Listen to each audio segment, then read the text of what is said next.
Martin. Very happy to have you here. Hi, Albert. Yeah, well, thank you for the invitation. I'm very honored to join you here today. Awesome, awesome. You're joining us from Germany, as I know, right? Exactly. I'm here in Berlin right now. That's fantastic. So, let's get straight to the topic. So, Martin, you are a holistic life coach, right?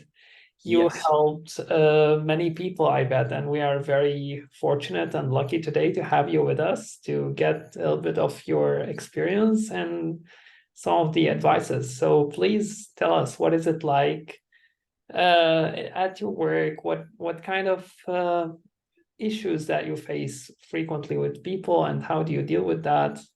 Please let us know. Yeah, more than happy to tell you more about that. So, one thing that I come across very often is really that um, people, they say like they have that something like a voice inside of them, knowing there's more to life than what they're currently experiencing. And I kind of made it my mission because I personally have had that feeling for a very long time myself, and never really knew what that voice is or how to follow it or how to even listen to it. And as a coach, it's my honor and my privilege to support people to uncover like the language of that voice and what it tells them. And a big focus of my work is to create a clear vision, because in life, very often we have plans or we are set out to do certain things based on what we know so far or through the experiences that we have, through the skills. And very often people are like, oh, let's see what I can do with what I have. And I go about it a little bit differently, where the first step is to really create a clear vision, because once you have a vision and you know what that entails, then you can adjust your skills. Because if you want to become something different, like if it's work related or also about yourself, personal growth, then it's not about who you are, but who you want to become. And yeah, in my work, that's a big focus. Yeah, that's very interesting. So, from what I understood, you don't really believe in vocation, kind of, or what's your take on that?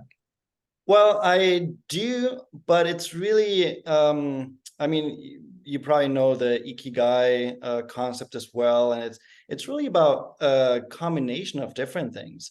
And the way I grew up, but also the way a lot of people that I know and work with, the way they grew up is that the main focus is financial stability and security. And that's incredibly important. And I always tell people when they start working with me and they don't really know what they want to become in the work environment, I always say, of course, the security and safety is priority, because if you always have to worry about how to pay for food, if you can pay your rent, then this is a mental strain over time. This is can also take away from something that you do passionately, but it becomes just like a means to an end. And I really want people to love what they're doing and not worry about that part. And in that sense, everything needs to be included. That's why also my holistic approach, where that's coming from, because all areas of life are important, because all like the essence of it all is you as a human being. And you have your emotions, your thoughts, your subconscious programming. There's so many things to it, but it's really about the essence of you as a human being. And you cannot take that out. It's if you disregard that long term, it will lead to frustration, depression, burnout, like all those things that are on the rise. Actually, if we look at the numbers and statistics, it's kind of scary sometimes what's happening out there. Yeah, definitely. That definitely makes sense. And what you said totally resonates with many people, I bet. And what drives you to do this? Is it like something you had in your life, or you had a personal maybe wake up call or something like that? Can you share with us a bit more about this? Sure, I love that you say wake up call, because it's one of the things I'm doing is I have a private Facebook group for people who are really about personal growth. And what I do is every Monday I have a live stream called Monday Morning Wake Up Call with Martin. And it's really about, not just waking up in the morning and starting your day, but really waking up to life. And yes, I do have quite a few experiences in life that kind of led me down the path of supporting other people. It all started basically in high school when I was working. I had the opportunity to become a peer mentor and peer mediator for people who were struggling in school or also outside of school. And I was their go-to person, because if you look at kids or teenagers, they don't always want to talk to grown-ups. They don't want to talk to their parents or their teachers, because they're like, well, who are you to understand me? I'm different, you know. But if you're the same age, it's more likely that they feel safe enough to open up. And also through the first year of high school, there's a lot of new experiences, and being able to support people that age to find their way in that new school, that was like really the first spark, I'd say, to start this journey. But back then I didn't know that that was like a profession that you can follow. Nobody told me. So then I became an actor. And through acting, what I realized is really the struggle of being human. Like, how can you build an authentic relationship? Because in acting, it's like you have a relationship with yourself, with the scene partners, but also the audience. And it's really about how can you be authentically yourself by playing someone else and create a story that is compelling. And if you're disconnected from yourself or disconnected from your scene partners, you automatically are disconnected from the audience, and therefore cannot create anything that is real and where people can see themselves in. And that also transpired into real life, where I wasn't sure who I was. I was like, who am I? What am I here for? What's my purpose? What's my mission? And through those questions that came up as an actor, also in personal life, I had many struggles at that age and later on as well, with bullying, with homophobia, with a narcissistic relationship. So lots of things that happened to me personally. And looking back now, I'm grateful, because those experiences helped me shape myself into the person I am today. But yeah, that was difficult times where I was like, what is life about? And I personally, I got help from coaches, from therapists, and also had a great surrounding, very understanding and loving surrounding at that point. So I could really feel safe to figure out, who am I?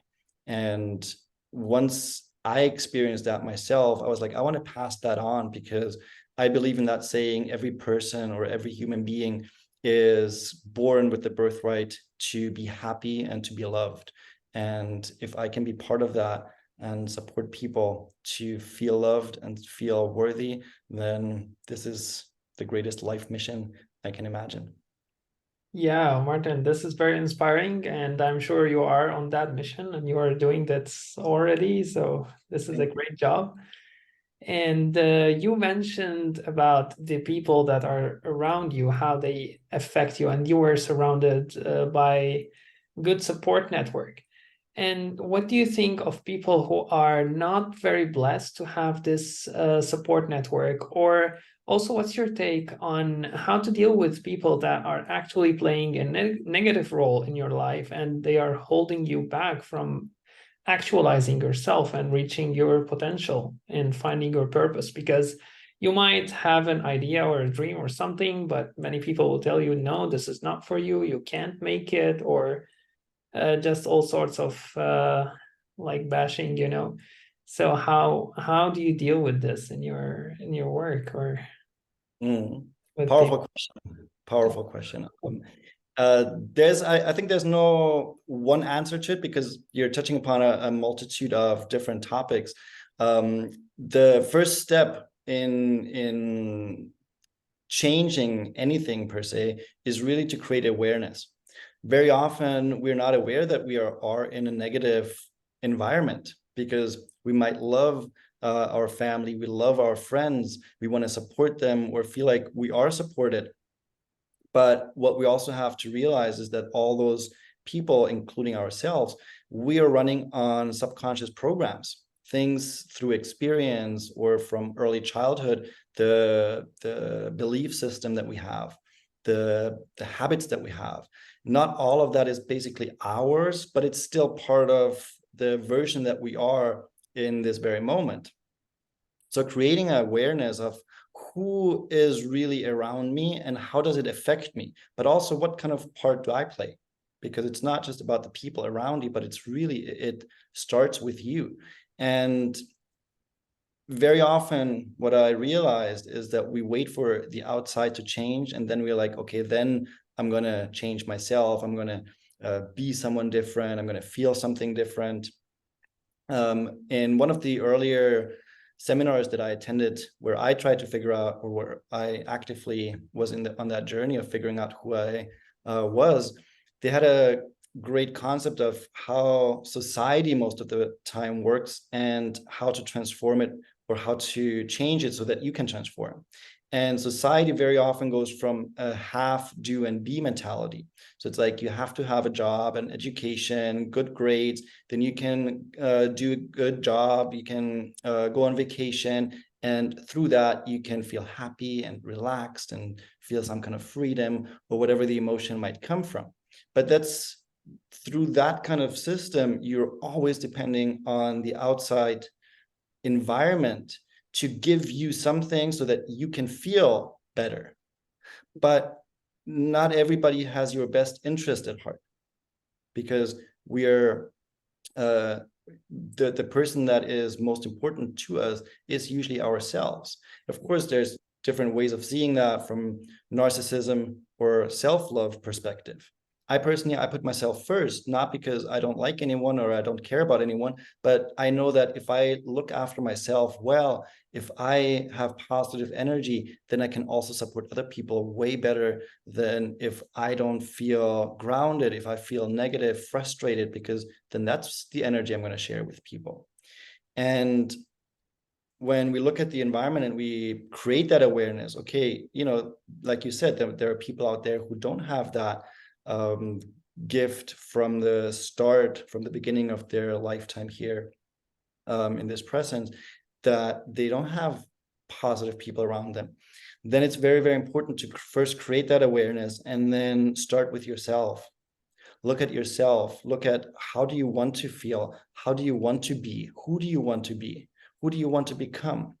Because if you're answering those questions about yourself, then you can also look at what kind of people fit into my life? What kind of people do I want to attract into my life?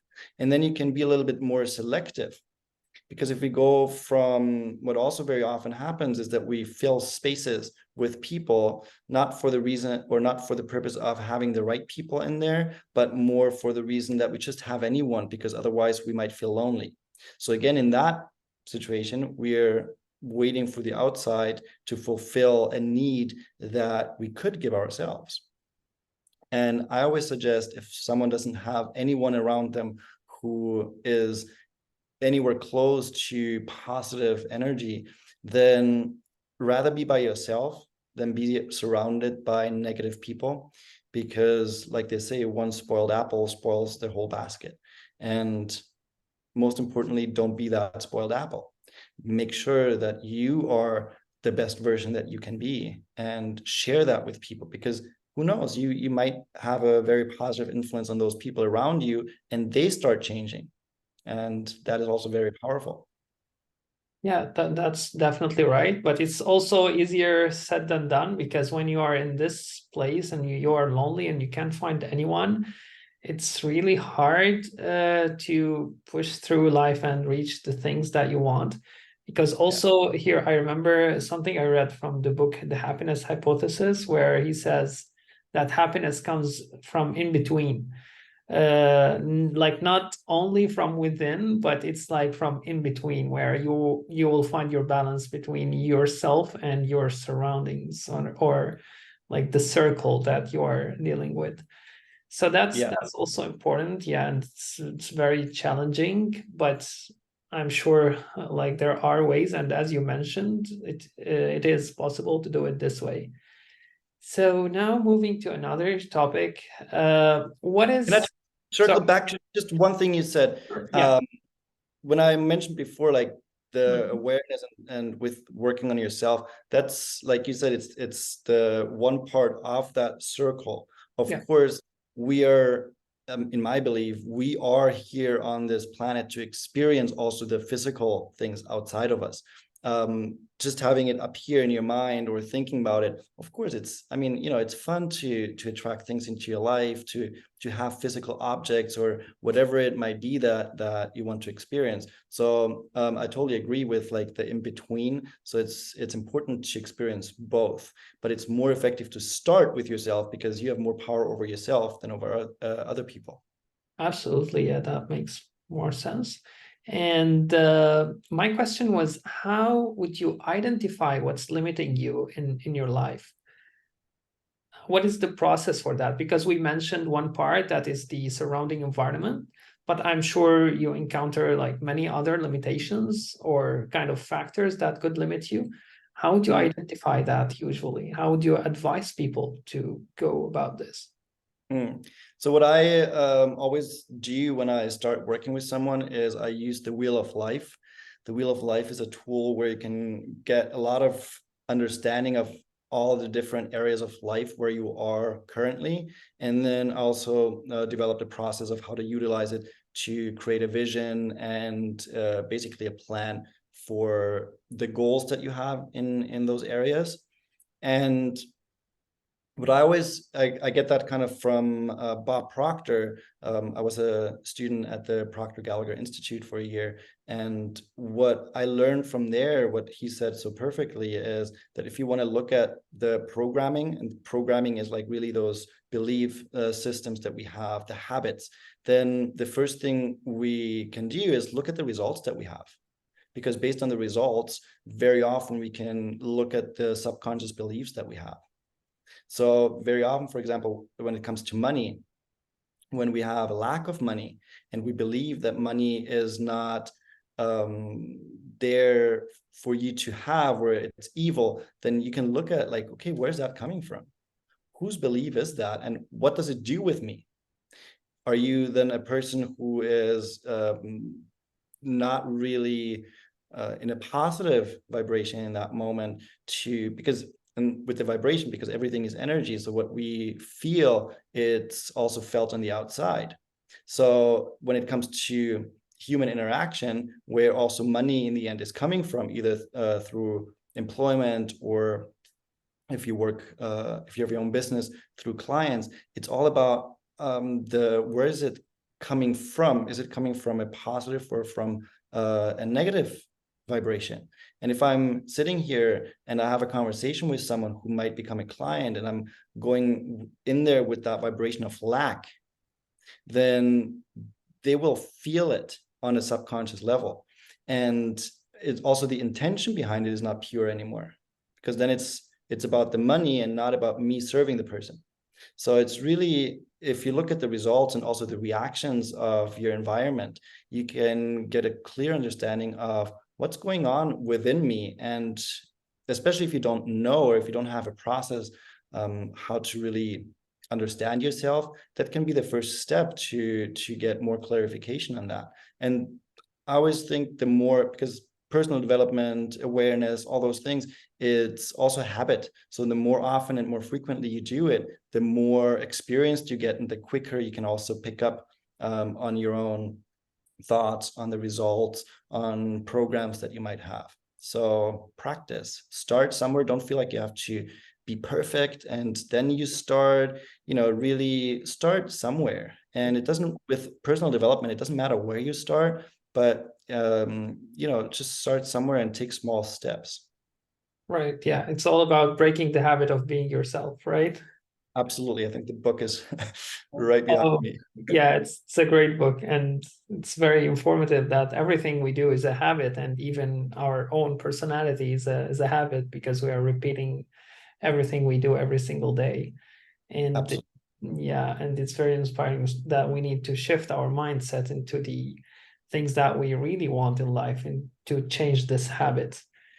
And another question I have for you here is, what do you think about trauma in early life? how do you think it affects these limiting beliefs? Does it add, from your experience, do you think that trauma adds more self-limiting beliefs? And if yes, do you think there's a special way to deal with that, or it is just like you deal with it as any other person, for example, regardless if they have specific trauma or not?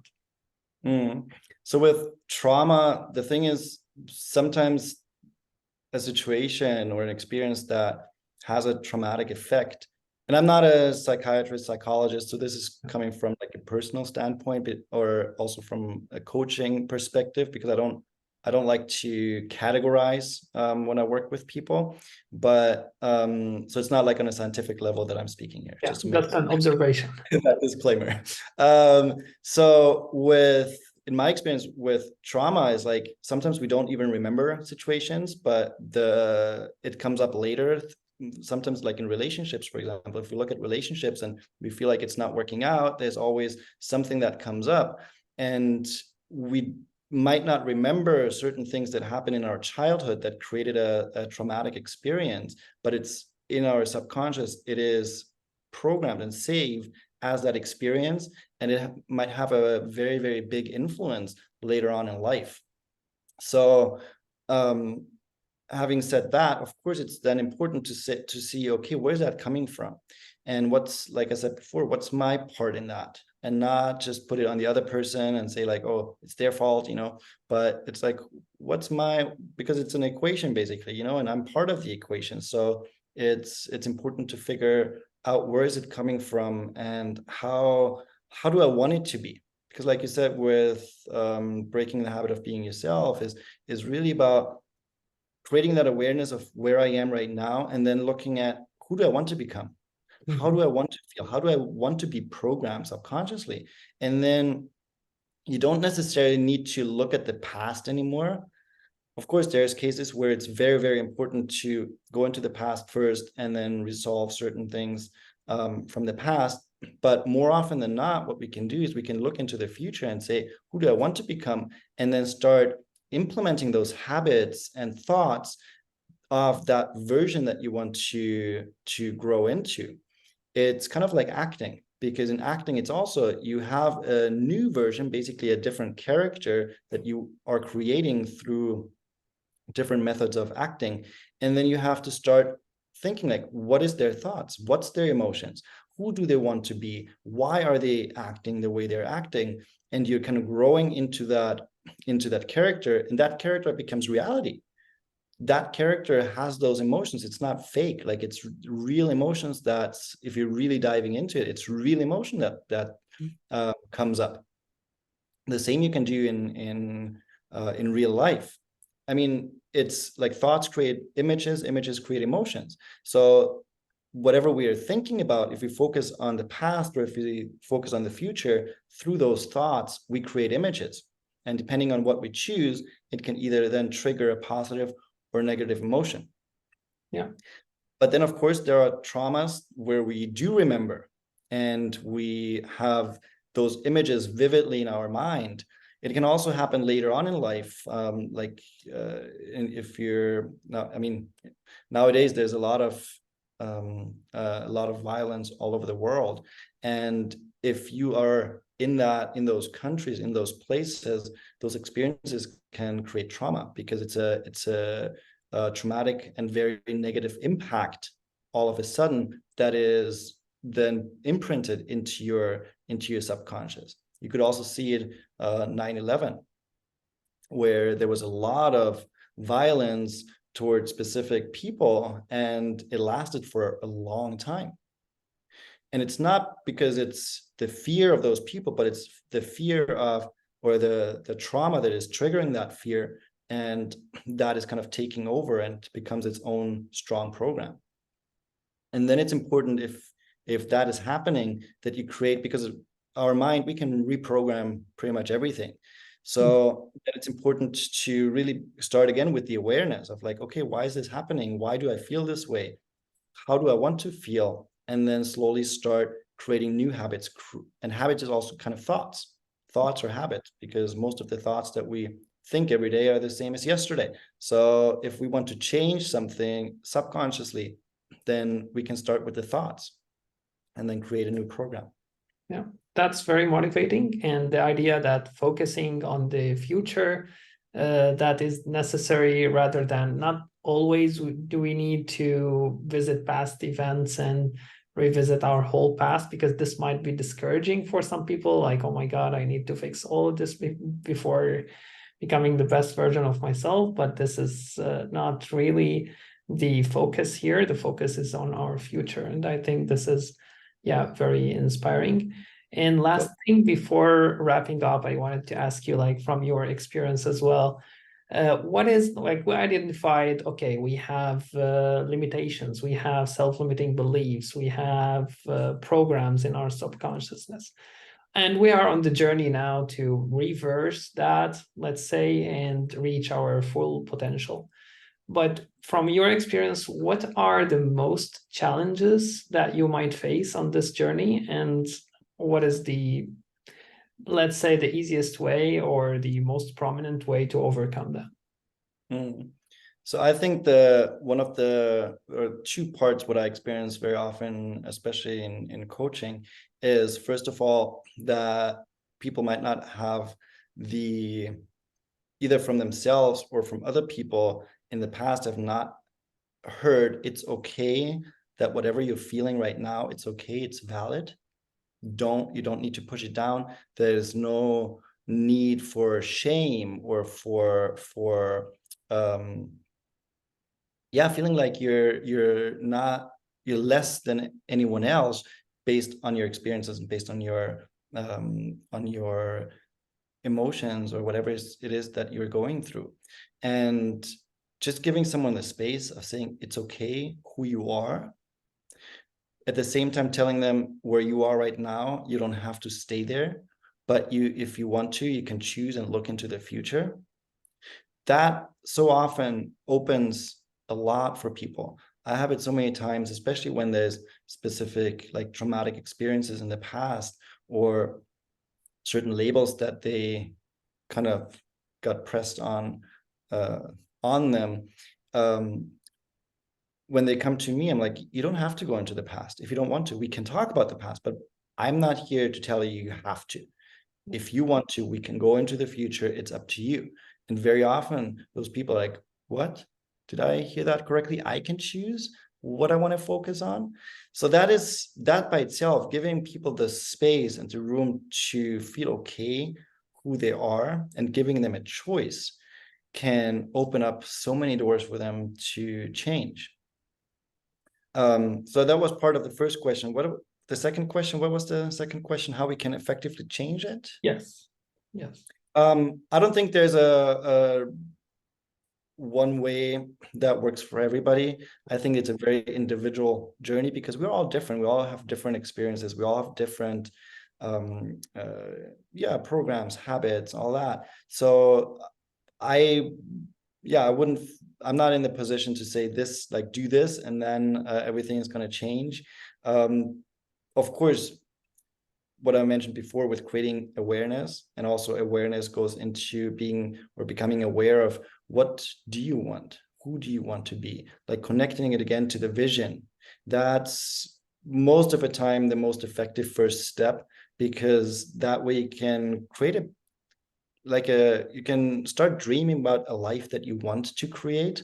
And then, of course, with a support system, or I've had coaches for the past, I don't even know how many years, but I always work with someone where I know I can just call them, either if I feel like what's the purpose and the point of it all, or if I want to work on the future, like on my next steps, I have someone there to guide me, to support me. And I know that whatever I'm going through, there is someone to catch me, to push me, to give me that wake-up call that you mentioned before. So so that's one advice I can give, is that you surround yourself with someone who is really there for you, who supports you on your journey. Awesome. And speaking about that, maybe people also should check out your workshops, Wake Up Call, and give it a try. I think might be really helpful to learn more, right? Would love to. So yeah, feel free to check it out. I do have, like I mentioned, the Facebook group called Embrace Your Vulnerability and Live with Purpose, because that's one of the things I feel like in our world we cannot have enough of, people who are embracing their emotions and showing them and being open and okay to say, hey, I show you who I am, even though I know I might get hurt, even though I might feel pain, but I'm willing to show up. I'm willing to share my authentic self with you, and also to live with purpose. Because I mean, my opinion of purpose is like the purpose of life is to be truly alive with everything, like the good, the ugly, everything in between, that we experience everything that life has to offer us. And yeah, that's kind of like the mission I'm on. And I also do offer like a free workshop every a few months, where it's all about creating vision. So if you want to check that out, it's called Meant for More. So yeah, would love to see whoever is joining in here or listening in to this podcast, to see you there and support you if you feel like you want to look for a more fulfilling life or some kind of support that helps you navigate through life. Yeah, should be definitely interesting. Martin, thank you so much for this interesting conversation. I learned a Thank lot, you. and thank you so much for being here. Appreciate it. Thank you as well for your time. And yeah, it was an honor talking to you.